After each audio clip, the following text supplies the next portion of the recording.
Shalom, selamat pagi Bapak Ibu Saudara yang dikasihi Tuhan Yesus Kristus. Selamat kita berjumpa kembali dalam renungan pada pagi hari ini.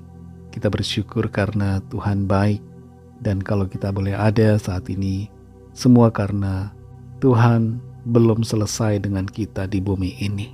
Masih ada tugas kita yang harus kita kerjakan untuk kemuliaan Tuhan. Sebelum kita mendengarkan renungan firman Tuhan, mari kita berdoa. Bapa di sorga, Bapa dalam nama Tuhan Yesus Kristus, Tuhan dan Allah kami yang selalu menyertai kami dimanapun kami berada. Kami bersyukur untuk kemurahan-Mu Tuhan. Kami ada karena kebaikan-Mu dan karena Tuhan punya rencana baik buat kami. Saat ini kami mau mendengarkan kebenaran firman-Mu.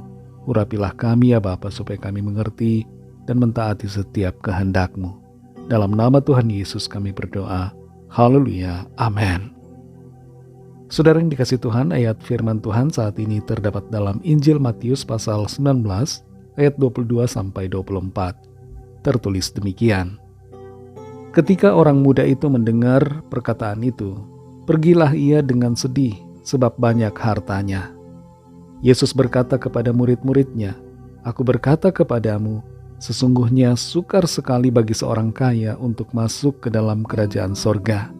Sekali lagi aku berkata kepadamu, lebih mudah seekor unta masuk melalui lubang jarum daripada seorang kaya masuk ke dalam kerajaan Allah." Saudara yang dikasih Tuhan, ada sebagian kelompok orang di masa lalu dalam konteks latar peristiwa di Matius ini yang berpandangan bahwa orang kaya pastilah orang yang beriman, sebab orang yang beriman pasti akan diberkati dengan kekayaan. Dan orang yang kaya pasti dikenan Tuhan. Itu sebabnya ia kaya. Pendapat atau pandangan seperti ini tidak tepat. Kaya tidak selalu bisa dikorelasikan dengan iman, karena kekayaan bisa saja didapat dengan cara-cara yang di luar kehendak Tuhan. Ketidakbenaran dari pandangan ini bukan berarti bahwa orang yang beriman tidak akan diberkati. Tidak demikian. Satu hal yang pasti yang perlu kita ketahui adalah bahwa orang beriman, orang yang percaya kepada Tuhan, pasti akan selalu terpelihara hidupnya. Dan kalau orang yang beriman diberkati dengan kekayaan, maka itu adalah berkat kemurahan Tuhan. Dan ada maksud Tuhan dengan memberikan kepercayaan berkaitan dengan kekayaan itu. Suatu kali ada seorang yang masih muda datang kepada Tuhan Yesus dengan satu pertanyaan, bagaimana cara memperoleh hidup kekal? Karena dia sudah berusaha dan sudah melakukan tuntutan hukum Taurat. Demikian menurut pandangannya terhadap dirinya sendiri. Tapi kemudian Tuhan Yesus berkata agar ia menjual semua miliknya dan membagikannya kepada orang miskin lalu mengikut Tuhan Yesus. Menanggapi perintah ini, orang itu pergi dengan hati sedih sebab banyak hartanya, dan ia begitu terikat dengan hartanya itu. Perintah untuk menjual harta ditujukan Tuhan Yesus khusus kepada orang ini dalam perikop ini. Perintah spesifik ini tidak ditujukan kepada saudara dan saya. Ada hal yang lebih penting yang perlu kita mengerti dari apa yang tertulis dan apa yang disampaikan di dalam ayat-ayat ini, yaitu bahwa kekayaan seringkali menjadi penghalang dalam relasi kita dengan Tuhan, menjadi penghalang bagi iman kita.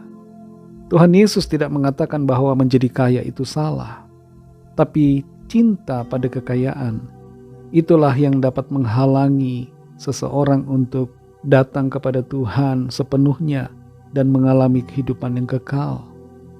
Kekayaan seringkali menimbulkan perasaan tidak perlu Tuhan, merasa aman, merasa secure dengan kondisi diri sendiri, sehingga membuat hati menjadi sulit untuk bergantung kepada Tuhan dan sulit untuk percaya sepenuhnya kepada Tuhan.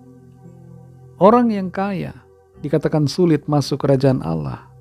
Lebih mudah seekor unta masuk ke dalam lubang jarum daripada seorang kaya masuk ke dalam kerajaan sorga. Tapi sulit bukan berarti mustahil, sebab kasih karunia Allah di dalam Kristus memampukan setiap orang untuk mengalami hidup yang kekal, asalkan mau beriman, percaya dengan hati yang sungguh kepada Tuhan. Saudara yang dikasihi Tuhan, apakah hari-hari ini kekayaan sedang mengendalikan hati kita, menguasai pikiran kita, membuat kita lebih mengutamakan kekayaan daripada Tuhan, membuat kita lebih fokus kepada harta daripada kepada Tuhan Yesus? Apakah kita lebih memprioritaskan untuk mengejar harta dunia ini daripada melakukan kehendak Tuhan? Mari cari dahulu kerajaan Allah dan kebenarannya, maka semuanya itu akan ditambahkan kepada kita. Tuhan Yesus adalah harta terbesar. Dia adalah Tuhan Juru Selamat kita. Dia bagaikan harta karun yang terpendam, yang sangat berharga, yang dicari-cari orang. Dialah harta yang kekal bagi kita. Kekayaan di dunia ini hanya sementara, tapi Tuhan Yesus, Sang Firman, adalah kekal. Mari kita utamakan Tuhan Yesus dalam hidup kita dan hidup selalu mengasihinya dengan segenap hati kita. Mari kita berdoa.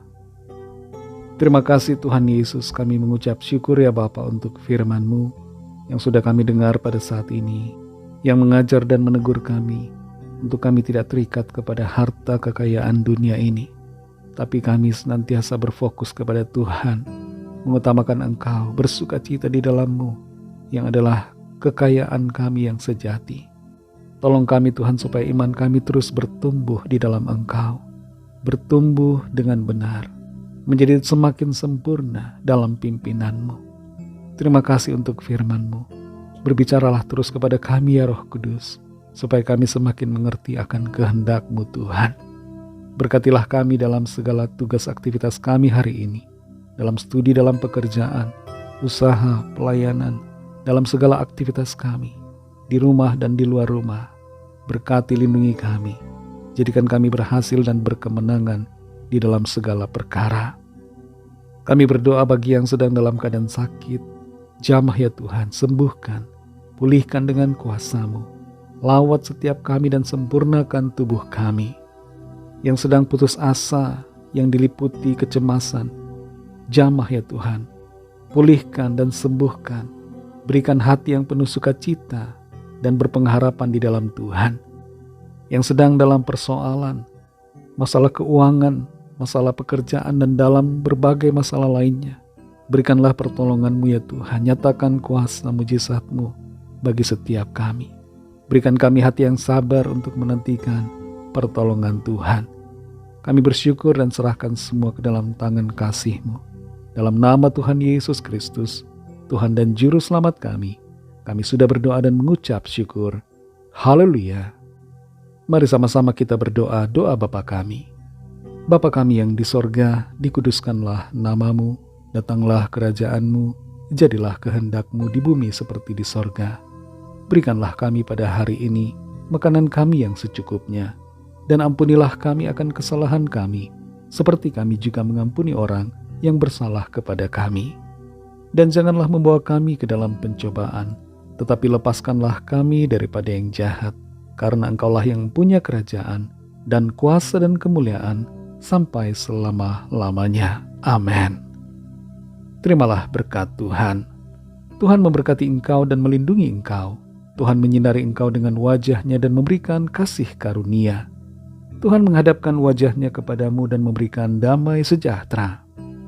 Berkat dan anugerah Allah Bapa, kasih karunia dari Tuhan Yesus Kristus, dalam persekutuan dengan Roh Kudus, menyertai kita semua, sekarang ini dan sampai Maranatha Tuhan Yesus datang kembali, dan bahkan sampai selama-lamanya. Dalam berkat nama Tuhan Yesus Kristus, haleluya, amin. Puji Tuhan, saudara yang dikasihi Tuhan, saya percaya firman Tuhan menjadi berkat dan kekuatan buat saudara semua, dan Roh Kudus akan menolong saudara untuk lebih lagi memahami kebenaran firman Tuhan dan hidup dalam kemenangan. Tuhan Yesus memberkati saudara semua.